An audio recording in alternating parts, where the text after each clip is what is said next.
Ya baik, Assalamualaikum warahmatullahi wabarakatuh. Selamat pagi semuanya anak-anakku yang ada di rumah, yang masih semangat ya untuk pembelajaran BDR atau belajar dari rumah atau secara online ya. Nah, alhamdulillah untuk pelajaran PAI pagi hari ini Bapak ketemu lagi dengan kalian walaupun hanya lewat video di YouTube ya. Mudah-mudahan tidak mengurangi semangat belajarnya ya. Walaupun pastinya agak kurang afdol ya kalau nggak ketemu langsung. Tapi insya Allah nanti kalau pandeminya sudah berlalu ya, pandeminya sudah beres, nanti kita akan bertemu lagi di kelas langsung dengan kalian ya. Baik, tidak berlama-lama lagi seperti yang sudah kita bahas di pertemuan pertama kemarin, Bapak sudah memperkenalkan diri dan kalian sudah tahu. Nah, untuk hari ini kita akan langsung menuju materi untuk PAI di pertemuan kedua ini ya. Kalau kalian sudah punya bukunya, sudah kemarin mengambil dari perpustakaan ya, silahkan dibuka di buku PAI yang kelas 8 itu semester 1 atau buku paket juga bisa ya. Nah, atau nanti insya Allah kedepannya nanti ada LKS yang kalian bisa pelajari dan untuk memperdalam belajar di rumah ya. Jadi nanti ada tugas-tugas dari LKS. Nanti silahkan dihubungi koperasi sekolah ya kalau urusan LKS. Oke. Nah, untuk pagi hari ini kita akan langsung menuju ke materi PAI yang kelas 8 ya. Kalau kemarin Bapak merekamnya pakai pakai HP. Nah, untuk pagi hari ini pakai laptop ya biar agak gede kelihatan. Oke. Baik, yang pertama kemarin materinya yang akan kita pelajari adalah materi kelas 8 ini ya, bab 1 ya. Bab 1 itu judulnya adalah meyakini kitab-kitab Allah dan mencintai Al-Quran ya. Itu dia materi yang pertama di bab 1 kelas 8. Oke, sekali lagi materinya adalah meyakini kitab-kitab Allah, mencintai Al-Quran. Baik ya. Nah, seperti yang kita tahu bahwa Allah Subhanahu wa taala menciptakan manusia ya, kalau ibaratkan manusia bikin mobil atau motor gitu ya. Nah, itu pasti si pabrik ini juga akan menyertakan atau mengeluarkan buku panduannya bagaimana cara pakainya gitu ya. Bagaimana cara pakainya si mobil ini atau si motor ini. Nah, begitupun Allah Subhanahu wa taala menciptakan manusia itu tidak sembarangan tapi ada dengan buku panduannya gitu ya. Nah, buku panduan tersebut untuk manusia seperti kita tahu adalah Al-Qur'an kalau ya umat Islam. Sebelumnya agama-agama yang lain ada kitab Taurat, ada kitab Injil, ada kitab apa lagi? Nah, itu ada beberapa kitab yang diturunkan sebelum Al-Qur'an ya kepada nabi-nabi sebelumnya. Itu tidak lain tujuan Allah Subhanahu wa taala adalah untuk memberikan panduan kepada manusia dalam rangka menjalankan kehidupan beragamanya gitu ya. Jadi nggak kemana-mana kalau ada panduannya. Ibaratkan mobil, kalau kita sesuai menjalankan mobilnya sesuai panduannya, misalkan setir itu ya dibelokin kanan dan kiri, atau misalkan rem itu ya untuk berhenti, gas itu untuk untuk maju gitu ya, atau kopling untuk memindahkan persneling gigi. Nah, itu semuanya sudah ada fungsinya.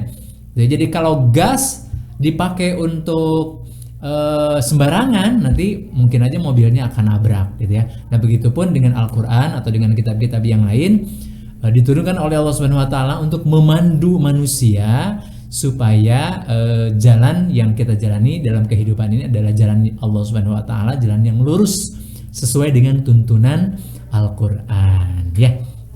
Baik, selanjutnya, nah ini ada pertanyaan nih, apakah semua Rasul itu mendapatkan wahyu dari Allah?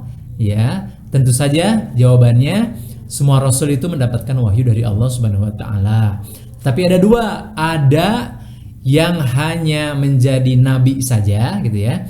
Jadi nabi itu jumlahnya ribuan bahkan mungkin ratusan ribu yang Allah utus selama manusia ada di muka bumi sejak zaman Nabi Adam sampai akhir zaman sekarang.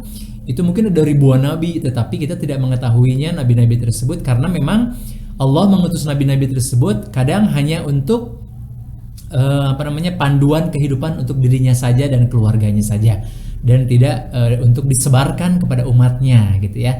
Nah, yang menyebarkan ajaran dari Allah Subhanahu wa taala itu disebutnya rasul ya. Jadi kalau rasul sudah pasti nabi, tapi kalau nabi belum tentu rasul ya. Nah, bedanya nabi dan rasul itu kalau nabi seperti tadi mendapatkan wahyu, mendapatkan tuntunan dari Allah Subhanahu wa taala, tetapi tidak wajib untuk menyampaikannya kepada umatnya. Tapi kalau rasul itu mendapatkan wahyu dari Allah, bahkan sekaligus dengan paket kitabnya tadi ya, kitab panduannya seperti Taurat, Injil, Zabur dan lain-lain. Nah itu kalau Nabi Muhammad SAW berarti dengan Al-Qur'annya ya. Itu tentu saja untuk disampaikan kembali kepada umatnya sebagai tuntunan dalam kehidupan beragama. Nah, jadi pengertian iman kepada kitab-kitab Allah Subhanahu wa taala. Coba kita lihat di sini. Iman kepada kitab Allah berarti percaya dan yakin dengan sepenuh hati bahwa Allah Subhanahu wa taala telah menurunkan kitab-kitabnya kepada para rasul gitu ya. Nah, di situ ada dalilnya dalam Quran surah Al-Maidah ayat 16. Coba kita baca. Kalau di situ Bapak kurang bisa baca, soalnya tulisannya agak kurang ini ya, numpuk-numpuk. Coba kita lihat di sini di aplikasi HP ya. Al-Maidah ayat 16 ya. Yahdi a'udzubillahi minasyaitonirrajim. Bismillahirrahmanirrahim. Yahdi bihillahu manittaba'a ridwanahu subulas salami wa yukhrijuhum minadh-dhulumati ilan nur. Selanjutnya ya, minadh-dhulumati ilan nuri biidnihi wa yahdihim ila siratim mustaqim. Nah itu Al-Maidah ayat 16 ya. Artinya dengan kitab itulah Allah memberi petunjuk kepada orang yang mengikuti keridhoannya ke jalan keselamatan, dan dengan kitab itu pula Allah mengeluarkan orang itu dari gelap gulita kepada cahaya dengan izinnya dan menunjukkan ke jalan yang lurus. Jadi sekali lagi ya, diabaikan yang gini-gini ya di iklan. Jadi sekali lagi Al-Quran diturunkan oleh Allah Subhanahu wa taala semata-mata hanya sebagai panduan manusia menuju jalan yang gelap ke jalan yang terang ya. Jadi kita tahu mana hak, mana batil, mana salah, mana benar. Itu ya. Tujuan Al-Quran diturunkan hanya itu saja, hanya untuk membedakan, memberikan panduan kepada manusia. Oh, ini boleh nih, yang ini haram, yang ini halal, yang ini boleh dilaksanakan, yang ini nggak boleh, itu ya. Tuntunan Al-Quran hanya itu, sebagaimana ditulis dalam 30 juz dalam Al-Quran. Tentu saja sebagai umat Islam selain Al-Quran juga ada hadis dan kitab-kitab ulama yang kita pakai sebagai panduan hidup. Jadi semakin lengkap ya, kalau umat Islam itu sebenarnya semakin lengkap sekali panduan hidupnya dalam beragama dibandingkan dengan umat-umat sebelumnya. Karena umat sebelumnya itu tidak dipandu dengan hadis ya, tidak dipandu dengan kitab-kitab seperti kita sekarang. Tapi kalau umat Islam sudah lengkap, kitab Al-Qur'annya ada, hadis-hadisnya ada, kitab-kitab ulamanya juga ada, semuanya sudah lengkap, tinggal kita menjalankan kehidupan kita dalam beragama di kehidupan sehari-hari ya. Nah, di sini ada beberapa yang untuk pengetahuan kalian. Seperti yang kita tahu, ada kitab sebelum Al-Quran itu ada kitab Taurat ya, yang diturunkan pada abad ke-12 sebelum Masehi. Nah, kitab Taurat ini diwahyukan kepada Nabi Musa alaihissalam pada abad ke-12 sebelum Masehi. Nah, nama Taurat berarti hukum atau syariat. Oke ya. Nah, silakan dibaca lagi lebih lengkapnya oleh kalian tentang kitab Taurat yang diturunkan kepada Nabi Musa alaihissalam. Dalam Al-Quran surat Al-Mu'minun ayat 49, walaqad ataina Musal kitaba la'allahum yahtadun. Dan sungguh telah kami anugerahkan kepada Musa Alkitab Taurat agar mereka Bani Israel mendapatkan petunjuk.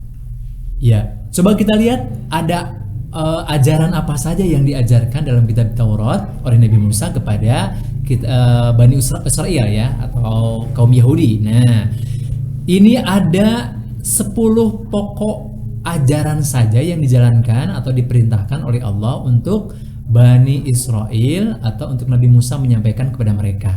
Jadi hanya 10 poin loh, bayangkan ya, kalau Al-Quran itu sangat lengkap sekali dari mulai A sampai Z. Kalau kitab Taurat hanya 10 pokok ajaran saja. Yang pertama, perintah untuk mengesahkan Allah Subhanahu wa taala, artinya mengakui bahwa mengimani bahwa hanya Allah lah satu-satunya Tuhan yang wajib disembah ya. Jadi Nabi Musa mengajarkan bahwa tidak ada Tuhan selain Allah yang wajib disembah. Yang kedua, larangan menyembah patung atau berhala. Nah ya, yang ketiga, larangan menyebut nama Allah Subhanahu wa taala dengan sia-sia. Yang keempat, perintah menyucikan hari Sabtu ya. Mungkin kalau umat Islam hari Jumat ya, kalau Bani Israel itu harinya hari Sabtu. Yang kelima, perintah menghormati kedua orang tua. Itu ternyata sudah ada ya dari zaman dulu, zaman umat Nabi Musa, untuk menghormati kedua orang tua itu sudah ada dalam kitab Taurat. Yang keenam, larangan membunuh sesama manusia ya. 7, larangan berbuat zina. Yang kedelapan, larangan mencuri. Yang kesembilan, larangan menjadi saksi palsu. Dan terakhir, larangan mengambil hak orang lain. Itu ya pokok-pokok yang ada dalam kitab Taurat. Nah, itu saja materi untuk PAI pagi hari ini untuk kelas 8. Nah, nanti Bapak akan memberikan pertanyaan untuk kalian yang Bapak nanti akan share di grup WA ya. Yang kalian tinggal mengisinya langsung nanti di Google Form ya. Nanti Bapak kirim linknya. Kalian tinggal klik aja dan nanti kalian langsung isi di Google Form. Tidak usah memberikan laporan lagi, karena yang sudah mengerjakan langsung nanti Bapak sudah bisa lihat otomatis siapa saja yang mengerjakan tugas hari ini dan yang belum ya. Oke, sekali lagi nanti pertanyaannya ada 5 pertanyaan yang harus kalian jawab di Google Form. Nanti Bapak kirim linknya di grup WA ini. Oke ya. Terima kasih, itu saja. Mudah-mudahan kita ketemu lagi minggu depan di pelajaran PAI kelas 8. Bapak doakan mudah-mudahan kalian sehat selalu, semua keluarganya diberikan perlindungan oleh Allah Subhanahu wa taala. Billahi fisabilil haq wal afu minkum. Wassalamualaikum warahmatullahi wabarakatuh. Selamat pagi semuanya. Assalamualaikum.